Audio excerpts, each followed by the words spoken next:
The Citizen Report is a production of New Shannon Media. All content protected under copyright.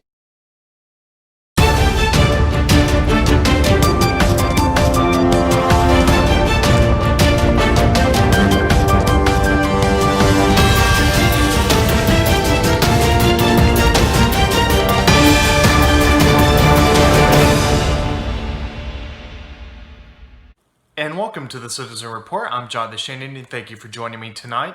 As always, this newscast is real in-depth American. Thank you so much for joining me. My co-host David Heller is off. I do just want to let you know that I do anticipate having David Heller on soon. We have been trying so hard to get a handle on all the information about the Denver shooting. In case you don't know already, I'll just briefly tell you that a few days ago, basically, there was a shooting in Denver, Colorado, where it involved a quote-unquote security guard that apparently was not licensed to operate in the city limits of Denver, and apparently he shot a man who apparently was spraying mace or pepper spray, whatever it was. I've seen the word mace be used, but just to say we are closely watching it. It does appear that the man who turned out to be the victim, who was shot dead, he was acting in self-defense by using that mace, at least what it appears to be. And the man who pulled out the gun, that was a quote-unquote security guard, was contracting with Pinkerton, the company called Pinkerton, who in turn was contracted or hired by KUSA, the NBC affiliate in Denver, Colorado, 9 News, owned by Tegna. And you can imagine how much blowback that station has received lately. So we'll be getting on that soon. We'll be coming to you with that information in a future broadcast soon. On this broadcast, I'm going to be mainly focusing on 2 topics. One, tonight I got information on a new lawsuit that's been filed, and it has to do with Joe Biden as the defendant. And also, I'm going to be talking to you about how there's literally a ridiculous new movement, a pro-life evangelicals for Biden. Imagine that. And I'll be getting into that as well. I mean, it's just absolute lunacy how they're trying to come out of the woodworks to try to attack Trump now on completely baseless things like pro-life and stuff, when of course we know Democrats is the party of death anyway. So, but first I want to get to this this lawsuit, Farnsworth versus Biden et al., which is basically a legalese to mean and others. So this was filed on October 6th, and I'm going to look to see when this petition was signed, this motion was signed, and it looks like it was sworn and subscribed before my hand this 29th day of September 2020. It was a notary public in the Commonwealth of Virginia that witnessed this person sign it. It's a bombshell. And I say it's a bombshell because what it basically alleges, as I am understanding this, it basically is suggesting, and it's alleging that Joe Biden conspired to murder his first wife. And now, before anybody goes out there and says, "Oh, this is just lunacy. This is ridiculous hogwash," let me tell you something. This is an actual court document filed in the United States District Court, U.S. District Court, District of Delaware. So the Delaware. The United States District Court, that's to say, on a federal level in Delaware. So that right there is page 1 of this complaint. Now we do also have. Let me get into this first. The plaintiff's name is Leo Brandon Farnsworth, and the docket number is 20-1351. Now, I don't have an account with them, but apparently you can go on to Pacer. That's a government website that you can actually look up this type of information. It was and I need to give credit to Aaron Ness on Facebook for putting this up, because I probably wouldn't have had this document, in terms of actual document imagery, if it weren't for Aaron Ness. Now, I would put this up, share my screen, do all this stuff. I'm in a temporary setup right now, but rest assured, very soon, things are going to start looking more normal here on the Citizen Report again. But for now, this is the setup, and I assure you, it's just temporary. So, but getting back to this document, it is Leo Brandon Farnsworth, the plaintiff, versus Joseph R. Biden Jr., Jill Biden, Hunter Biden. Now, I'm not really sure why Hunter Biden would be listed here, but let's just keep going. Delaware State Police, Delaware Forensic Examiner's Office, Curtis C. Dunn, who are all the defendants. So let me list all these defendants again, just to be clear. So the defendants are Joseph R. Biden Jr., Jill Biden, Hunter Biden, Delaware State Police, Delaware Forensic Examiner's Office, Curtis C. Dunn. So in the document, I'm only going to read excerpts of this. And you can come to my Facebook page if you want to read this full document in detail. I've shared it to my Facebook page. You can look at there, or on the Awake and Aware Christians Facebook group. Now, under the section, and this is still on the first page of this complaint, the actual complaint itself, in the section where it talks about jurisdiction and venue, and on paragraph 1, this is how it starts. This is a civil complaint authorized by state law of rights secured by the Constitution of the United States.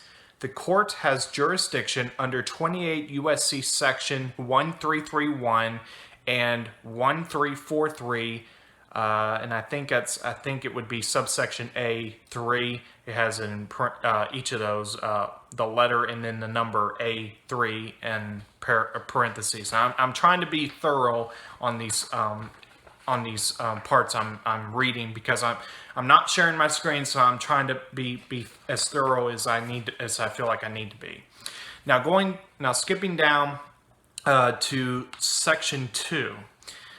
And it describes himself regarding his capacity as the plaintiff.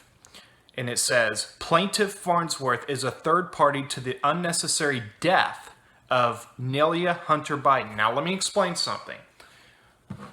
Nelia Hunter Biden. Now, I pulled this up and printed it off from Wikipedia. This is the first wife of Joe Biden. His current wife is his second wife. This, however, is his first wife. Her name is, I hope I'm pronouncing this right, Nelia Hunter, or Nelia Hunter Biden. I'm guessing she took the Biden name in marriage. So, but just to be clear, there are two Hunters here. There is this Hunter, Nelia Hunter, and then her married name, Biden. She's the first wife, now deceased, of Joe Biden. And then you also have the son of Joe Biden named Hunter Biden. So I want to be clear about that. Now let's keep going here. Let me start this again to be clear here. Plaintiff Farnsworth is a third party to the unnecessary death of Nelia Hunter Biden and Amy Biden. Plaintiff Farnsworth witnessed a criminal payoff by Joseph R. Biden Jr. on or about October 15, 1972, to a 40-ish-year-old black man. Skipping down to part 3, defendants and claims alleged. All right, let me read this part. I think this is more of a formality than anything to basically tell the court this is the reason why this is criminal, having to do with a conspiracy. I'm not sure. Now, I say conspiracy. This could be legally something else. I don't know. I do have this part I'm going to get to that formally lists a summary of the charges. But let me get going here. Defendant Joseph R. Biden Jr. was the husband of Nelia Hunter Biden and father to Amy Biden, and is being alleged to have committed wanton misconduct in the murder of both Nelia Hunter Biden and Amy Biden by the acts and or omissions which violated the United States laws governing a wrongful death by design scheme to deny Nelia Hunter Biden and Amy Biden the right to life, liberty, and pursuit of happiness without due process afforded. So I think it's kind of an interesting statement right there. Basically, he's again reiterating his allegation of a murder here, because he's basically saying that Joe Biden denied his wife and his daughter of the right to life, liberty, and pursuit of happiness without due process afforded. This is completely a bombshell here. That what you're talking about, a current presidential candidate being accused of murder here. Now, of course, with in the case of Hillary Clinton, it's a dime a dozen, right? I mean, you can't. I don't think anybody actually has. Anybody really knows, except for God, how many she's been accused of murdering directly or indirectly. I'll just say, just to be fair, since we don't know if it's direct, but indirect, like Arkansas-sided, if you know what I mean. Later in the document, however, getting back to this, in part 4 having to do with facts. Now, this is the part I think is the biggest bombshell of this document. This is it looks like statement 10. On or about December 18, 1972, Nelia Hunter Biden was driving on the westbound lane of Valley Road and stopped at the intersection, map and investigation, and it looks like the word initial. Mrs. Biden, and I'm assuming he's referring to the now second wife of Joe Biden. Mrs. Biden. No, wait a minute. I apologize. He's still talking about Nelia Biden here. My apologies. Mrs. Biden, so Nelia Hunter Biden, was driving a Chevrolet station wagon which had election literature, phone index cards, and Joe Biden's business briefcase. Deliberate left in the car over 1 month after November, looks like 7, 1972 election. And this, listen closely here. Mrs. Biden was struck from behind by defendant Jill Biden, the now current wife of Joe Biden, whom was following the family station wagon to kill Nelia Hunter Biden and the family so she could have Joseph R. Biden Jr. to herself. I'm going to skip down here to statement 12. So basically, he's just now accusing Jill Biden of murder. I mean, now, we don't know, of course, this is a mere, I'm assuming, I am no attorney, but I'm assuming this is a civil lawsuit here. But we'll see how this pans out, because this could become a criminal matter. And if this is true, it is a criminal matter. Skipping down to statement 12 here. It says, plaintiff states that he personally witnessed a 30-year-old Joseph R. Biden Jr.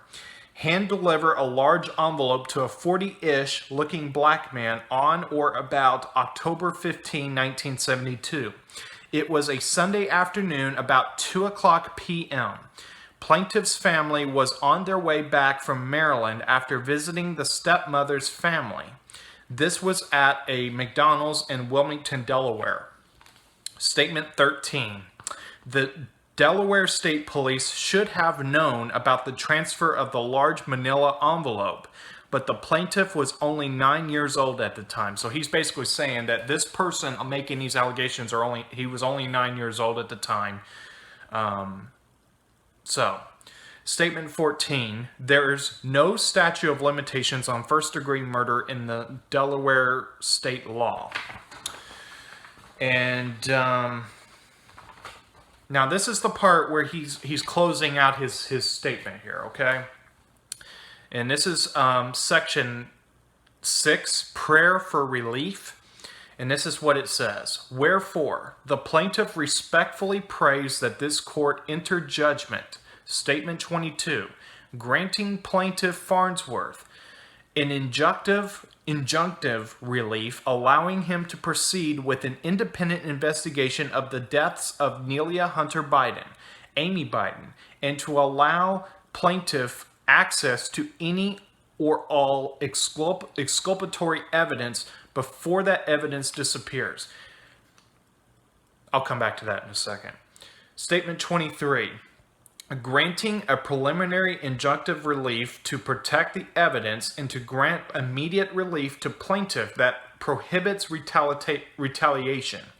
Statement 24. Plaintiff files this complaint in good faith and is not frivolous, misled, and or fails to seek relief which cannot be grounded as mischief. Dated October, I think it says 1, 2020. Respectfully submitted, Leo Brendan Farnsworth, plaintiff. And this is kind of odd because the next page, which is handwritten, page 9, the number 9 down bottom to indicate page 9, it looks like the notarization for the verification page was actually dated before this document. So I'm not really sure what's going on there, but anyways, it doesn't really matter. The point is, this guy's making allegations, and the court accepted it. The court has filed it, and in fact, it bears on. This is a cover letter here, and this is literally a cover letter to the clerk, to the clerk's office at the United States District Court for the state of Delaware. And it says, "Dear clerk, please find enclosed a true original civil complaint to be filed in the above style case. Due to correctional policy or procedure, I need the court to serve my defendants. I am not able to have copies made without court's order." And then signed, Leo Brandon Farnsworth.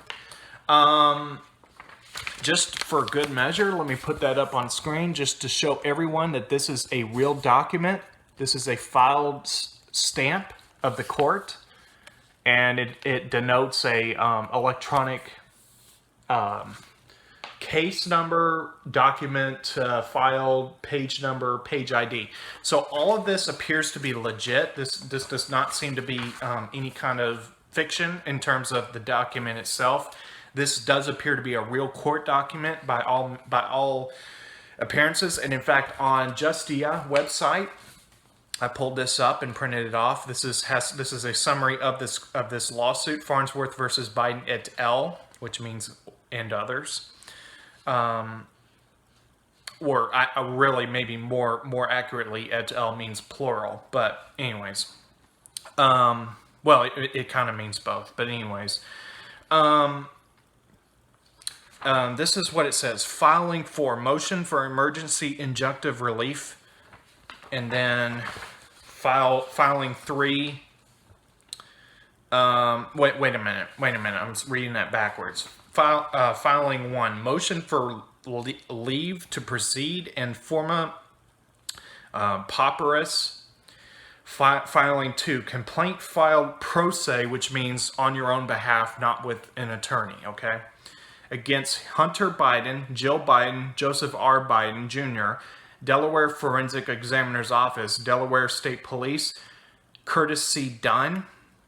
And then filing 3, notice, consent, and referral forms, RE, United States Magistrate Judge Jurisdiction. And then filing 4, as I mentioned earlier, motion for emergency injunctive relief filed by Leo Brandon Farnsworth. So it has been, let me make sure I get this right. It has been assigned a judge, Richard G. Andrews. This is the nature of suit is civil rights, and then it says - other civil rights, cause 42/1983 Civil Rights Act. And just so we're clear on this,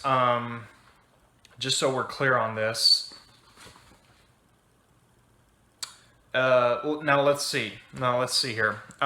This is the latest action according to PacerMonitor.com. This is not the same as the Pacer website itself. You have to have an account with Pacer to see certain information, to see the information there. But on this website, it purports to say that on Wednesday, October 14th, that was just so many hours ago, the latest action taken was order granting motion to proceed IFP filing fee of $350 assessed. Plaintiff shall submit trust fund account statement. Failure to submit items within 30 days will result in dismissal of action without prejudice. Signed by Judge Richard G. Andrews on October 14, 2020. And then also case assigned to Judge Richard G. Andrews. So this is real stuff, folks. I mean, this is a real lawsuit. This is not some forgery, from some satire website. This is a real lawsuit. Now, whether the allegations are real, I don't know, but I thought I'd bring this to y'all's attention now. On Wikipedia, and I mention this for a reason, because this is what they say happened with her death. This is what Wikipedia alleges. It is relatively short, but bear with me here. On December 18, 1972, during the Christmas holiday, shortly after her husband became U.S. Senator-elect, Nelia was driving with children Naomi, Bo, and Hunter to buy a Christmas tree. When she pulled into traffic, the car was struck in the right-of-way by a truck. Police determined that Biden's first wife drove into the path of a tractor trailer, possibly because her head was turned and she didn't see the oncoming truck. Nelia and Naomi died, but her two sons survived with serious injuries. Biden later garnered controversy by making incorrect allegations that the truck's driver, Curtis Dunn, who died in 1999, was drunk at the time. Biden was sworn in at the hospital where his sons were being treated. So there is some inconsistencies here. For example, it mentions Curtis Dunn. It doesn't have the letter C for the middle initial. But in this lawsuit, it lists him as a defendant. So, and obviously you can't posthumously charge someone, at least I don't think. But that being said, it's still definitely worth mentioning because this is a real lawsuit, and obviously, given that Joe Biden is the current presidential candidate, it's worth mentioning. So we'll keep following this. I think there's a lot. I think there could be something to this. We'll see. I don't know. The allegations, I have no way to know if these allegations are true or false, but just very interesting. I mean, we know that Hillary, people have long made allegations about Hillary Clinton, Bill Clinton, how people become what we'll say Arkansided, and it seems to be the deep state doesn't like you. As one person puts it, they'll bring down a whole passenger jet to kill one person. So, life doesn't someone's life doesn't mean a thing to the deep state. So, now the other story I'm going to mention tonight has to do with this ridiculous new political movement of sorts. I think it's ridiculous anyway. I don't think they'll get very far with it, but it just shows that they're not on our team. This is basically a group of Christians that are basically saying they're pro-life evangelicals for Joe Biden. And it says, this is from The Guardian. And of course, they put this spin on it like Trump's evangelical support is waning. Well, no, I don't think so. But I do think it goes to show you need to be very, very careful who you follow when it comes, in any matter, but particularly when it comes to someone, a Christian figure, we'll say. by that I mean, are they going to tell you to support abortion? Are they going to tell you to turn your back on Trump? That's the kind of thing I'm saying. You need to be very, very careful about these kind of people, because they want to try to turn away support from Trump. I don't think it's going to work. I think that enough people see through this, but I think you're going to be kind of shocked. Well, it depends on who you are. You may or may not be shocked, but there are some names here that are going to be, I think, should cause for concern. But it says here in the Guardian's article, it says the Biden endorsements mainly come from Catholics, evangelicals, and mainline Protestants. They include Jerusha Duford, the granddaughter of Billy Graham. Let me say that again. The granddaughter of Billy Graham. Susan Johnson Cook, a former U.S. ambassador for religious freedom. Michael Kinnamon, former general secretary of the National Council of Churches. And Gene Robinson, a former bishop in the Episcopal Church. Now, I just think this is so ridiculous. I don't think it's going to work. I think that, but it points out those that say, that they say, oh, I've got this, someone saying that I'm a Christian figure, and then they turn their back on Trump and support Biden, and they disavow Trump, and they try to say that they're pro-life, but they're going to support Biden. Well, to that point, I pulled this up from Forbes.com of all places. This is what Joe Biden said about Roe versus Wade. It says, speaking at a town hall event in Miami, Florida Monday evening, Biden was asked how he planned to protect reproductive rights. Now that's kind of a loaded term, but I'll come back to that. If Trump's Supreme Court nominee, Judge Amy Coney Barrett, is confirmed, and Biden replied, quote, the only responsible response to that would be to pass legislation making Roe the law of the land. That's what I would do. Biden has reiterated this position on Roe versus Wade, a 1973 Supreme Court ruling that legalized abortion nationwide, on multiple occasions while on the campaign trail this year. Quote, it's a woman's right to do that, period. Let me say something about reproductive rights. Once you have a baby in your womb, I'm not a woman. I'm a guy. I'm not a woman, but I have a right. I'm sorry, but I do have a right to speak on this matter. It doesn't matter what gender the baby is or anything having to do with the baby. Once that baby has been conceived, that baby is its own human being. And let me say this too. A baby or a person. Let me ask you a question. Your right to life, liberty, and pursuit of happiness from a constitutional standpoint, where does those rights begin? When do those rights begin? Well, I would make the case that those rights, how do you acquire those rights? You acquire those rights by being a person, which means, in my view, as soon as you are conceived, you are fully a person. A man or woman, a child, an infant, if an unborn baby at that point. But my point being is that you do not have a right to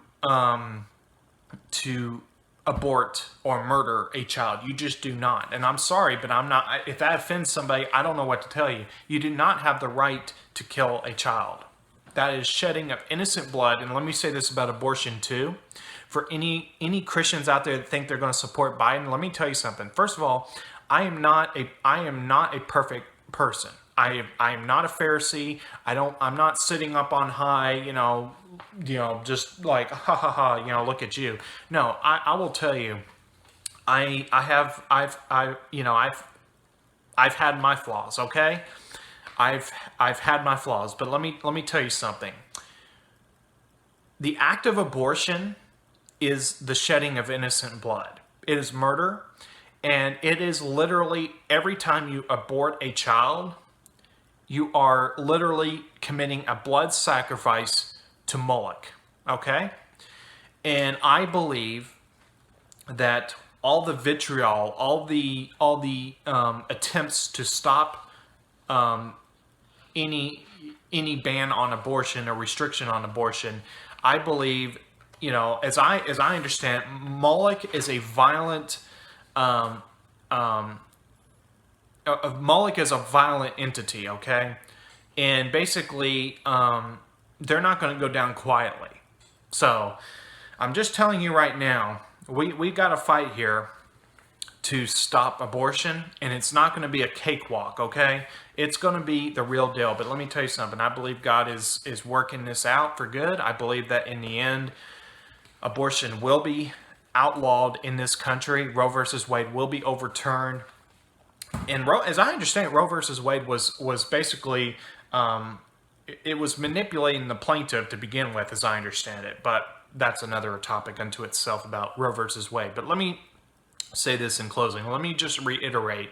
These Christians, these Christian figures that sit there on high and say that they cannot find a way to support Trump, they're going to support Joe Biden, even though they are pro-life. Let me tell you what full of crap they are to sit there and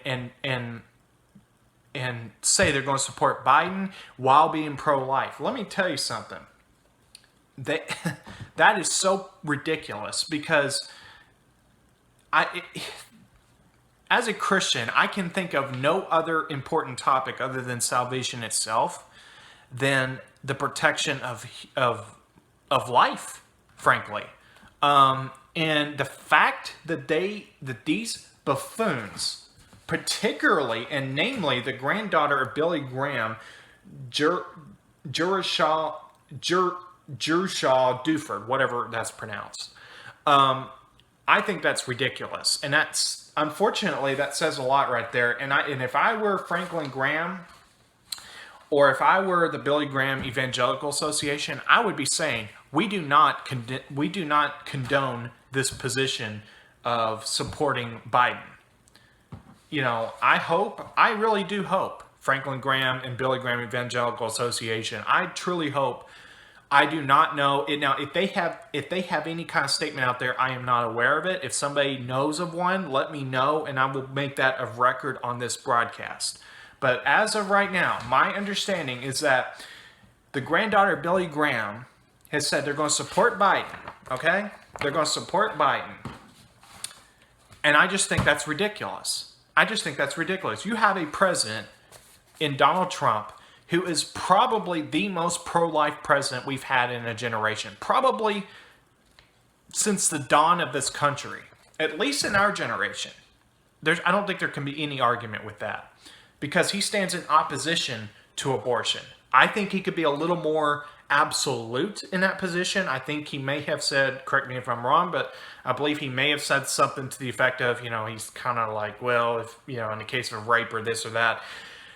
I say that abortion should never be an option, because even in the case of rape, or even in the case in the case of rape, as terrible as the act of murder is, you still have a blessing from God. I believe that God can take the worst of circumstances and work it out for good, because you get a baby, God can work it out, even if in the case of rape, as terrible and inhumane as it is against the woman to forcibly do that to her. You know what I mean? But God can still work it out for good, separate from that. So, anyways, this is a busy news week, and I should tell you right now, you better pull that seatbelt tight and buckle up, because I'm telling you, this is Red October. This is going to be the month of surprises. October surprises. And I'll just say again, we have the Denver shooting. We have this big bombshell information about the Obama administration committing treason on a level we didn't even really fully understand before. It's just, you better buckle up. I'm going to be trying my best to cover all this as best as I can. as we go forward, there will be more broadcasts coming up later this week. Just bear with us. This is a lot of information. So, but I want to thank you for tuning into the Citizen Report, and I want to remind you again, please go to thecitizenreport.weebly.com, click on the text alerts at the top of the page, and subscribe to that, so I can send you literally a text message to your phone to let you know each time there's a new broadcast of the Citizen Report. And also, if everything goes sideways and we get censored or pulled down from YouTube or whatever, I can also use that to get the word out to you and let you know we've been censored, so you don't know, you're not left out in the cold about that. And also, if all else fails, if we lose the ability to even put stuff on big tech, I can use that hopefully to get information out to you if need be. So on that note, thank you for watching the Citizen Report. I'm Jonathan Shannon. God bless each and every one of you, and I will see you right back here again next time. Again, probably very soon this week here on the Citizen Report. Have a good night, everyone.